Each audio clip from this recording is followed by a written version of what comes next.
समय देखते आनंदपुर निर्वाचन मंडल प्रार्थी कर विषय ये मु जदि भी जहाँ जानी निहती भाव से जन सरल निष्कपट मनीष भारी उदारवादी मनीष एवं भद्र युवक एवं एक युवक को माननीय मुख्यमंत्री प्रार्थी कर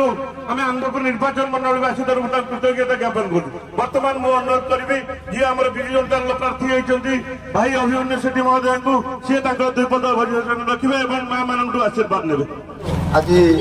आनंदपुर निर्वाचन मंडल आनंदपुर म्यूनिसिपालिटी 10 नंबर एवं 11 नंबर वार्डर समस्त माँ माउसी गुरुजन एवं बंधु मैंने समस्त सर्वप्रथम नमस्कार आपण जानते माननीय मुख्यमंत्री श्रीयुक्त नवीन पट्टनायक 4.5 कोटी ओडावासी जनमानसर नेता श्रीयुक्त नवीन पट्टनायक मो आस्था प्रकट कर आपण मान सेवा करने मत आज विधायक प्रार्थी रूपे सुजोग देते मु निश्चित आशा रखी आपण मैंने मत आशीर्वाद करेंगे और विजय टीका निश्चित रूपे पिंधे वंदे उत्कल धर्म आम श्रृंखला सहित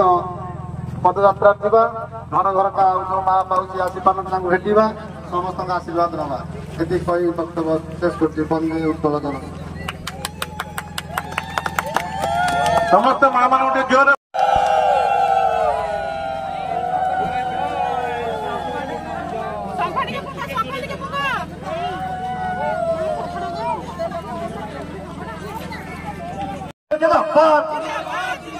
पंकज जिंदाबाद